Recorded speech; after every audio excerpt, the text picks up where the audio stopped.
Assalamualaikum warahmatullahi wabarakatuh. Halo teman-teman, perkenalkan nama saya Hendriatna Desaputra dengan NIM saya 2892150017. Saya dari Prodi Manajemen Universitas Pancasakti.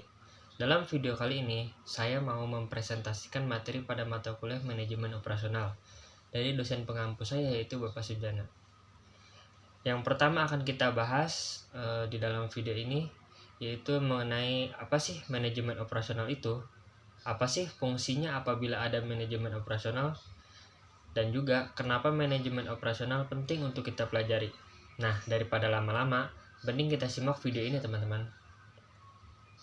Oke, manajemen operasional dapat juga diartikan sebagai rangkaian kegiatan atau aktivitas yang menciptakan nilai produk baik berupa barang maupun berupa jasa melalui proses transformasi input menjadi output.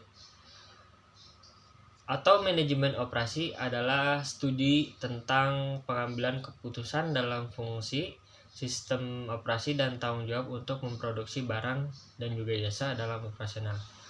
Untuk menciptakan barang dan jasa atau sebuah produk, semua organisasi bisnis ataupun perusahaan paling tidak menjalankan 3 fungsi utama. Nah, jadi fungsi yang pertama yaitu fungsi pemasaran ataupun marketing function yang berhubungan dengan pasar untuk dapat menciptakan permintaan dan pada akhirnya menyampaikan produk yang dihasilkan ke pasar.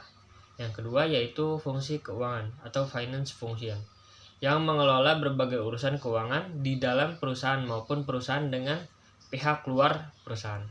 Yang ketiga yaitu fungsi produksi atau operasi, operation function. Operation function ini berkaitan dengan penciptaan barang dan jasa yang dihasilkan oleh sebuah perusahaan. Kemudian mengapa manajemen operasional itu penting?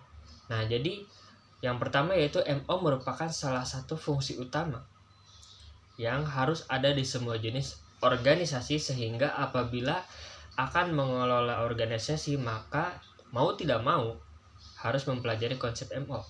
Yang kedua yaitu dengan mempelajari MO kita semua dapat mengetahui seluk-beluk dan berbagai hal yang berkaitan dengan cara memproduksi barang maupun jasa.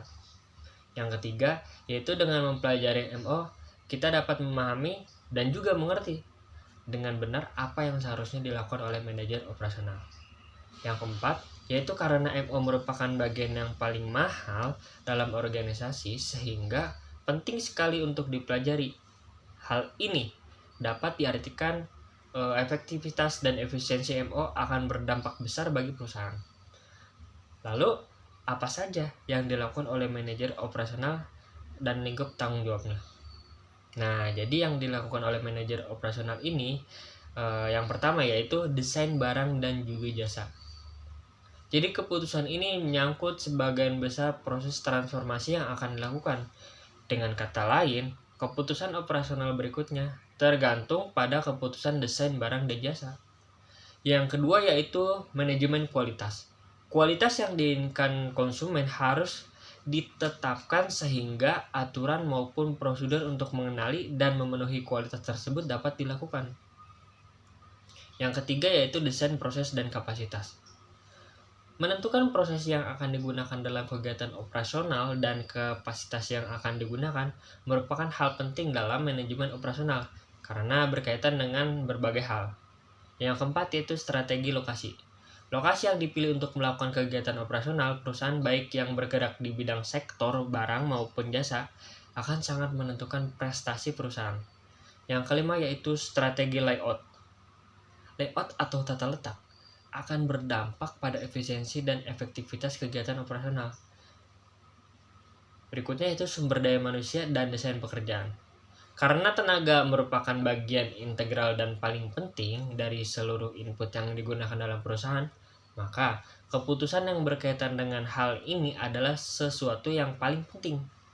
7 yaitu manajemen rantai pasokan atau supply chain management. Keputusan ini menjelaskan akan pentingnya integrasi antara perusahaan dengan pihak supplier maupun distributor karena adanya interdependensi.